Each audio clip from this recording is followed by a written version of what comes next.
Well, it's time to go back inside the coach's room and let's take a closer look at Game 5 as the Edmonton Oilers eliminate the Dallas Stars in 5 games, beating the Stars 6-3 in Dallas. And usually we just break down the goals. But today there's going to be a little bit more than that because there was a lot going on in this game. And let's start with Maverick Bourque, the 23-year-old. Unfortunately for Maverick Bourque, prior to this game, an important elimination game for the Dallas Stars, he had played in 3 playoff games. This season he played in games 1 and 4 against the Colorado Avalanche. And ironically enough, last year he played in 1 playoff game, and it was the elimination game, game 6, against these very same Edmonton Oilers. Well, unfortunately for Bourque, he has a big factor in this game early as he's skating up the ice. And he's not checking. He's not forechecking. He's not making a play. He's just lazy with his stick. And he gets a high sticking penalty early in the game. It's so unfortunate for the Dallas Stars that this is the way that their game started out. So what do they have to do? They've got to try to kill off an Edmonton Oiler power play. Edmonton makes this 1-0. And you can see as Edmonton comes up on the power play, a couple things. McDavid is coming up with full speed. And one of the things that the Dallas Stars do to defend on the penalty kill is they defend up ice with a moving box. That means it's 2 players in front, 2 players in back. We saw that in the last game where Granlund gets picked by Perry, and they don't have 3 lanes covered, so there's no one able to cover the outside lane for Draisaitl. This is how they defend. They want to close off the middle of the ice.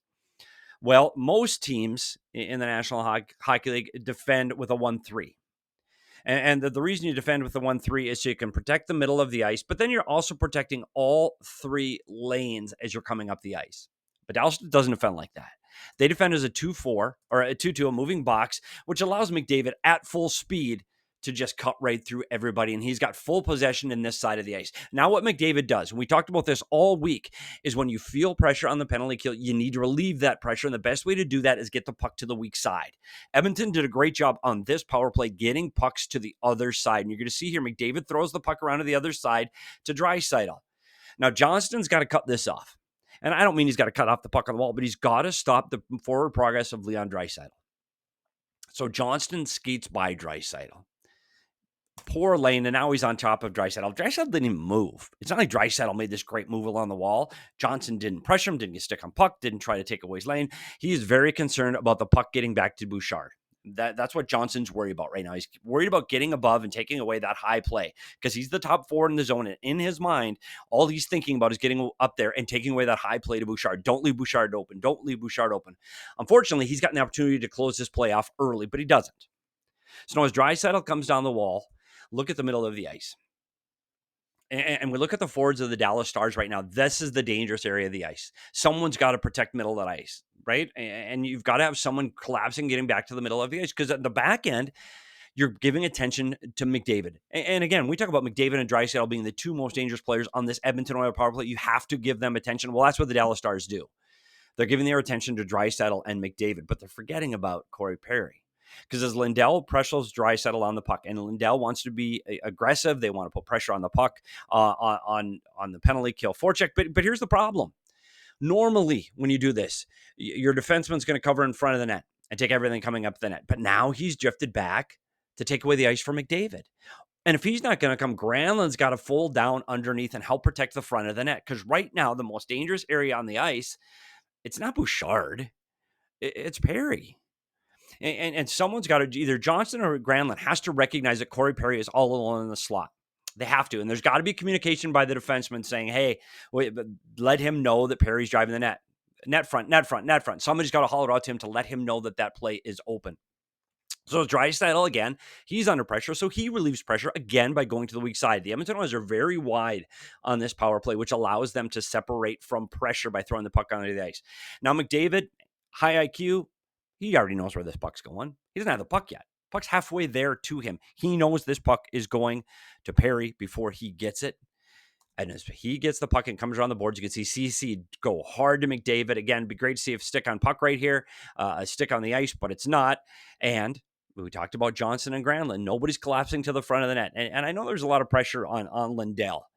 But Lindell had to go, he had a long way to go. Like, he had to cover Draisaitl and take away the time and space for Draisaitl. I would like to see one of the forwards for the Dallas Stars collapse and help protect this area of the ice. Again, Granlund's thinking, I've got to cut off the top play and don't let the puck get to the top of the power play. I know he is. But he's got to also recognize what's more dangerous right now, this player up here or this player right here. It's recognize danger. And as McDavid gets this puck, it's a one-touch pass, puts it through Ceci, gives it to Perry. Perry's a one-touch pass, and it's right over Oettinger. Now, could Oettinger have this one? I don't know. Perry doesn't get all of this one. This is a tough play. He's literally in the blue paint, and he one-touches it over the pad and over the glove of Oettinger to make this one 1-0. And when you see it from here, and you see as McDavid works his way around, alleviates pressure, getting pressure and puck to the other side, you can see the angle that Johnston takes on this. He's there. Just give him a push, give him a shove, pin this play against the wall, get a stop, but he doesn't. And then Lindell, if you're going to play soft on the dots. And a lot of teams have rules and systems. We talk about systems a lot. Systems are just the rules that players have. And a lot of systems have the player, defenseman not allowed to go past the dot. Well, that wasn't happening here. They're very aggressive. And you're going to see in the finals, both teams are incredibly aggressive on the penalty kill. So you're going to see defensemen going all the time. But somebody's got to collapse. Somebody's got to support the middle of the ice. Somebody's got to recognize where there's danger. So as McDavid touches the puck again, we talk about a one-touch pass through and a one-touch pass over. And I know it's hard to see as this puck comes over off of Perry's stick, but he doesn't get all of it. It just goes up and over Ottinger's glove. It would have been awesome. The truth is, if Perry gets all of this one, and gets a good piece of this one, this might go into Ottinger's glove, but it's one of those things that flutters over Ottinger's glove, and it's 1-0. But unfortunately for Dallas, it ends up 2-0 in a hurry. And again, as often happens, the Dallas Stars get the puck out of danger and get the puck out to neutral ice. But here's where the problem starts. The Dallas Stars are on a line change. And the little details of the game, when you're making a change, you got to go quick and you got to get on the ice quick and get back into position. Wallman recognizes the change. He knows everybody's changing. So when he turns the corner, he looks up ice and here's what he sees. He sees all the Dallas Stars to the left side of the ice, nobody on the right side of the ice, and he sees his player all the way up there. Arvidsson's up along the wall by the blue line, so he just fires it up there. Now here's where the Stars make a mistake. Again, Dallas has had a problem defending, not just in the playoffs. They've had a problem defending at the end of the regular season when they lost 7 straight. And if you want to go back and look at the films where we talked about the preview of the Dallas Stars, they needed to defend from the blue line in better. They left too many open bodies in behind them. They chased the puck. They doubled up. They were puck watching, and they gave up too many goals over the last 7 games. They gave up 3+ goals in all 7. They gave 4+ in 6 of those 7. They didn't defend well coming into the playoffs. And you can see this here. Right now, someone's got to take Janmark driving the middle of the ice. You have to recognize that you haven't completed your change, and somebody has to take the middle lane drive. Arvidsson's not the dangerous player here. Janmark is. But you can see both Dallas Stars go to Arvidsson. Arvidsson slips the puck through those players, gets the puck to Janmark, and Janmark's able to drive the middle of the ice and get this puck past Oettinger in between his legs. And when you see it from here, and you can see Lindell, there's no thought that Lindell's thinking of taking Janmark here. He's going to the puck. I'm chasing the puck. And now again, it's puck watching by the Dallas Stars, leaves the most dangerous player, which is the middle lane driver, coming right here. Great pass from Robertson to Janmark. Really good heads up play by the Edmonton Oilers. Again, getting puck through zones. The Edmonton Oilers play with speed. They advance puck through zones quickly, and they attack the net quickly. This is a vintage Edmonton Oiler goal. This is how they play, and they put it between Ottinger's leg. And now this is where things get interesting. Because as you can see, as this puck comes onto Oettinger, he has this. It just hits his stick and it lifts and goes underneath. He just didn't have the stick down hard enough and not enough pressure on his stick, and now it's 2-0. But before the Edmonton Oilers make it 3-0, Oettinger gets pulled. And not just pulled. This is his head coach. And this is the head coach of the team that you're looking for support, for calmness, for guidance. Get out of here. And I'm not sure, I don't read lips, but I don't think this was a friendly conversation. He's mad. Call the timeout. Call the timeout. Absolutely. 2 goals on 2 shots. Change momentum. Call the timeout. But at this time, to change goaltenders, to me, is an interesting call. Ottinger's won 32 playoff games. Casey DeSmith has won 1. Casey DeSmith does not have the experience in these situations. He's never played in an elimination game in his career, ever. He's never played in an elimination game. That's a different game. It's a different animal playing in a game like that and getting that kind of pressure. And unfortunately for the Dallas Stars, things turn quickly. And I will say this. This is for people that are defending DeBoer. I understand the change. You need to change something. And I said this when Skinner was going to make his way back into the net, or in the Eastern Conference Series when you saw Peter Kochetkov getting a chance over Anderson just to mix things up because they were going downhill sliding, and Anderson comes back with a win. I understand the spark. I understand making a change. I do. I think maybe this is a way to say that the Dallas Stars, we need to respond because we hung our best player, our goalie, the guy that's led this team to the Western Conference Finals. We've put him and threw him under the bus, and you guys need to play better. I'm actually understand it. And guess what? Peter DeBoer's coached way more head games in the NHL as a head coach than I will ever see. I sat in a video room. What the hell do I know? So I have to trust his opinion in making that call. However, to go after this game and sit in the press conference and throw your starting goaltender under the bus. By the way, a goaltender that's signed through 28-29. So he's your guy. Like, Oettinger's your guy. And you're going to have to throw him out game 1 next season after you just embarrassed him in front of the media saying it was his fault and he's lost 6 of 7 and he's got to do better. Even if you think that, and you might think he's got to have one of those two and come up with a big save. We need Oettinger to win us a game. And I've said that before. Oettinger hasn't won them a game in this series against the Edmonton Oilers at all. He needed to be their best player. He needed to be the guy that go, oh my gosh, unbelievable game by Oettinger, and he won the game and they're heading back to Edmonton. He needed to be that. I understand that if that's your expectations of Oettinger. I really do. And I would have liked to have seen Oettinger be better. But I don't know if you can blame him on these 2 goals. I don't. And so now you're looking at a situation where the trust between the head coach and your star goaltender has eroded just because of some comments you made in the press room. And even if DeBoer believes it, even if he thinks Oettinger has to be better, and even if he thinks those were soft goals, and even if he wants to hang this one on Oettinger, you don't do it to the media. You don't sit there and say that to media. You say, I needed a spark. We needed to make a change.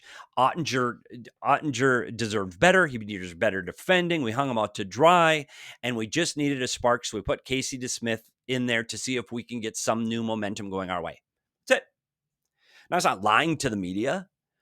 It's just making sure you protect the players in your locker room and in your bench. Because I don't know, now that they've lost this game, I don't know how they leave. I don't know how Oettinger packs up a stall. And I don't know how they sit face to face again. It's a bridge that they're going to have to mend. And if you think I'm going overboard, I'm not. Those relationships inside the room are massive. And if the players like Oettinger, and all indications are they do like Oettinger, this is a blow to the whole team that's going to be looking at their head coach going, really?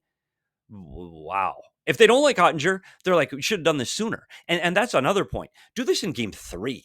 If you want to set an example of Jake Oettinger, do it in game 3 when you have a little bit of runway left to get back in this thing. Not when you're down 2-0 in an elimination game. But moving on. Goalies have changed. Less than a minute later, Edmonton has the puck in a neutral zone regroup. And again, what does Edmonton do? They advance zones and they get puck moving up the ice quickly. And look at Blackwell. And you talk about the Dallas Stars. When you see a player going this way, when everybody else on the ice is going that way, that's a problem. That's called diving in. So right now, Blackwell, who could have stayed above all of this and helped alleviate some of the pressure as this rush came at him, he dives in. Not only does he dive in, he falls down. So now he's completely out of this play. But this play should have been over because it goes right off the skate of Bichsel. He had it. Hit him. Like it hit him. This puck, if he takes it on his stick instead of his skate, maybe Dallas is going back the other way, but it didn't. Goes off his skate, and then here comes the Edmonton Oilers. Again, doing what they're doing. Something they're not familiar with is just gaining zones, getting pucks in deep, doing the right thing. This Edmonton Oilers team is different. Their DNA is different. And this is a really good play by Frederick, just getting the puck in deep and going chasing the puck. It's a great play. So as the puck goes back to the corner, here's Skinner. It's Skinner and Petrovic. Skinner just needs to advance this. And again, unfortunately for Petrovic, he didn't get a great angle on this puck, and he can't get the puck off the wall. Skinner gives him just enough pressure to create the turnover. And Blackwell is now back in the play. Where was Blackwell? He fell down. Wasn't above the play. If he's above the play, he's above Henrique. And now it's a 50-50 battle that the Dallas Stars might be able to win because Blackwell is above this play. But now he's not. Henrique makes the play along the wall, wins the wall battle. Another thing that the Edmonton Oilers have done very well, and especially with Zach Hyman out of the lineup, they need to find someone else to win these wall battles, and they do. And Bichsel right now, this is where you got to communicate. Because right now, he's poised and positioned to throw this puck back into pressure, back along the wall. And we've already talked about how Edmonton's so good along the wall. So Steele's got to be hollering. He's got to let him know whatever their call is, whether it's a bump, whether it's behind, whatever their call is, this puck's got to go this way. Because right now, Frederick's going this way. And so Steele can alleviate all the pressure. We talk about alleviating pressure by getting the puck in the other direction. So Bischel right now throws the puck back into traffic. And again, Henrique makes another wall play. And he keeps the puck in against the Dallas Stars. And now it's just a race for the puck. And now it's a bouncing puck all over. We talk about the pressure that Frederick and Skinner put on Bischel so he can't get control of the puck. Skinner takes the puck in behind the net, throws it out into traffic. And the puck just bounces around. But Skinner's able to get lost. Nobody sees Skinner because, again, we talk about everybody's puck focused. The puck comes right to Skinner. Henrique, another nice play. Now, if this is a skilled play and he sees Skinner, there's a great play by Henrique. And again, Dallas doesn't know where the puck is. Skinner finds this puck through a pile, and it's 3-0. But I want to show you one more thing on this play. And Casey DeSmith has yet to see a puck. Casey DeSmith is coming into the highest pressure situation he has ever played in for the Dallas Stars. And this is what happens. As the puck comes in on DeSmith, he's got an opportunity to freeze this puck. Puck comes in, it's going slow. There is no immediate stick pressure from him. DeSmith can cover this puck. He's got guys coming in to take out Frederick. He can cover this puck, and this play is dead, and he got to touch the puck. And they can take a deep breath and change lines and make a faceoff play. Unfortunately for DeSmith, he doesn't do that. And I'm not faulting DeSmith. There's a lot of pressure here. His nerves are running on 11. And he pushes this puck back into traffic because he sees the puck and he's got to poke it. I want it out of danger. I want it out of the blue paint. I don't want that puck here. So he pokes at the puck. And unfortunately for DeSmith, he puts it right back into traffic onto Henrique's stick, who's able to put that puck over to Skinner. And Skinner puts this one. And it's 3-0 Edmonton. Well, Dallas is able to get back on the board halfway through the first period and starts off a faceoff play and give it to Robertson because Robertson knocks this puck back into the defensive zone of the Edmonton Oilers. Kulak goes back to get this puck. This one's pretty easy to break down. Johnson does a good job this time on his angle. He gets a good angle on Kulak, and he's able to get a stick on puck as Kulak is trying to throw the puck all the way out because what does Edmonton do? They gain zones. They don't make these little plays inside. They try to beat all 3 forecheckers with one play. That's what they have been doing all playoffs. They're not going to change. That's not in their DNA. So Johnson gets a stick on this puck. He's able to keep this puck from getting up. And as McDavid is still going for the breakout, his momentum is going that way. Robertson's is going the other way. And this is a really good play by Johnson. Stick on puck, putting this back into the middle of the ice to Robertson. Robertson's able to release this puck before Nurse can get back into the play. And he puts this through Skinner. And it's 3-1, and there's some hope. And when you see this pass from here, it just gets off the end of Johnston's stick. Really nice play. And again, a nice play by Johnston. And Robertson getting hot. And another goal. And it's 3-1. Dallas isn't over. Halfway through the second period, they're on the power play. And a couple things you want to show at the power play. We talked about the penalty killers for the Dallas Stars on the first penalty kill goal where they were so stretched out. Look at the penalty killers of the Edmonton Oilers. They're tight. Now, part of it is because the Dallas Stars have 2 power play players in tight, and that's part of the reason they're that tight. But they understand right now that the most dangerous part of this ice right now is the front of the net. It's not this player, and it's not the defenseman. It's the front of the net. So Rantanen can't get the puck to the inside. He can't get the puck to the bumper. He can't get to the puck to where the play is most dangerous, so he puts the play back to Harley. Really nice pass getting the play back to Harley. But Podkolzin comes out, attacks the puck, and he's able to knock this puck down with his shin pads. Now, the puck luck favored the Dallas Stars here, goes right back to Harley. Now, this is a decision where we talk about players chasing the puck and getting puck watching. And the energy is going so high right now for your penalty kill. The thought process is chase, be aggressive. Kapanen chases the mistake. And what that does is that leaves open ice in behind him. Like Kapanen could have held and just wait for Podkolzin to come up and recover and take Harley.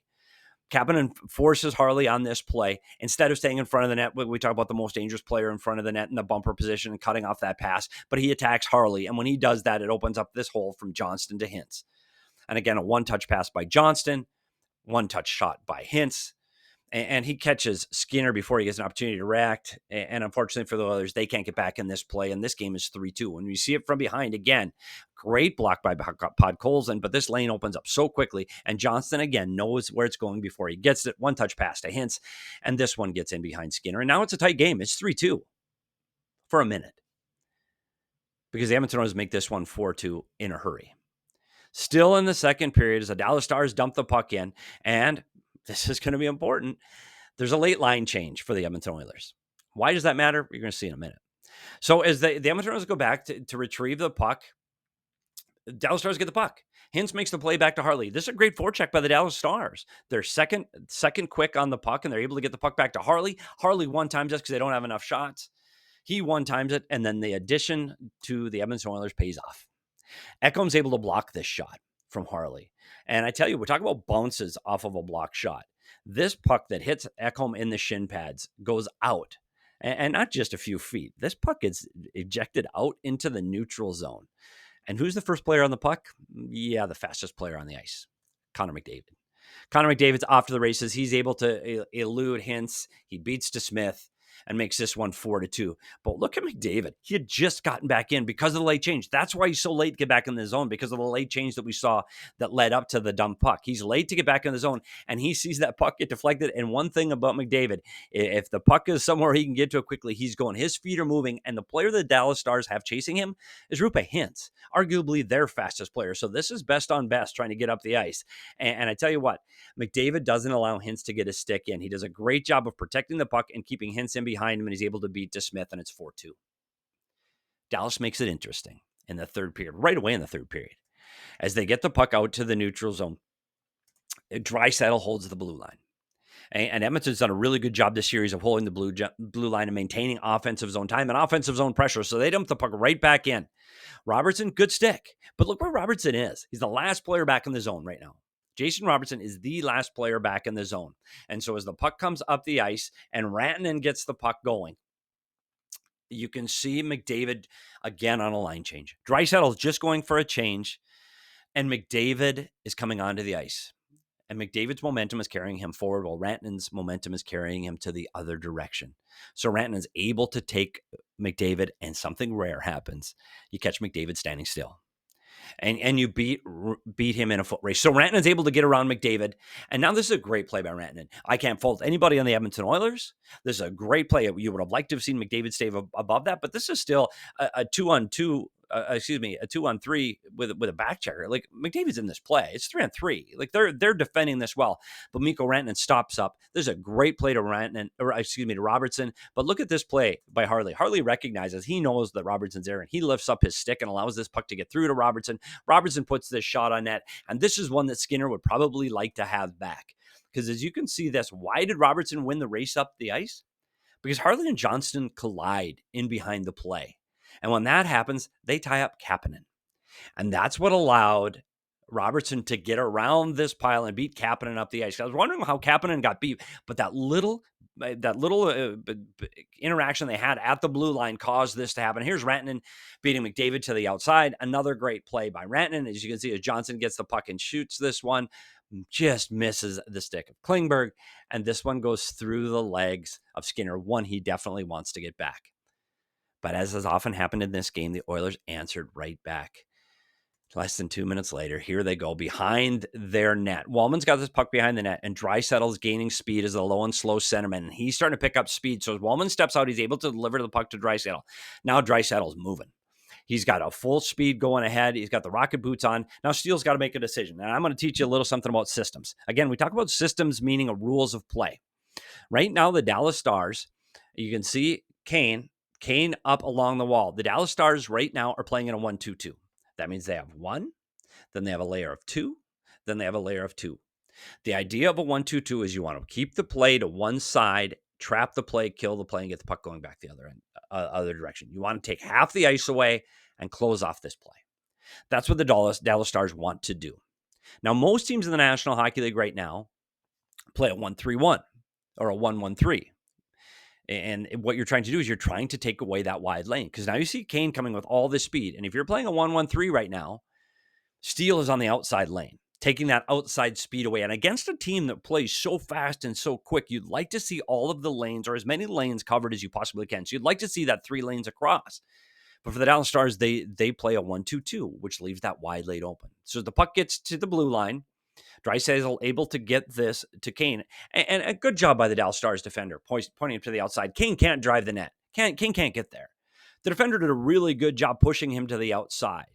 And Lindell's coming back and collapsing in front of the net. So the Dallas Stars defend this pretty well. Heiskanen's able to cut off Kane as he comes down. Lindell's getting to the front of the net to make sure there's no plays tight into the crease to DeSmith. But unfortunately, as they collapse and defend the net incredibly well, the Dallas Stars did a great job. Kapanen can't get the puck. There's no play here to Draisaitl. Great job defending. Again, it's the puck luck. And this one bounces off the skate of Lindell and up and over DeSmith.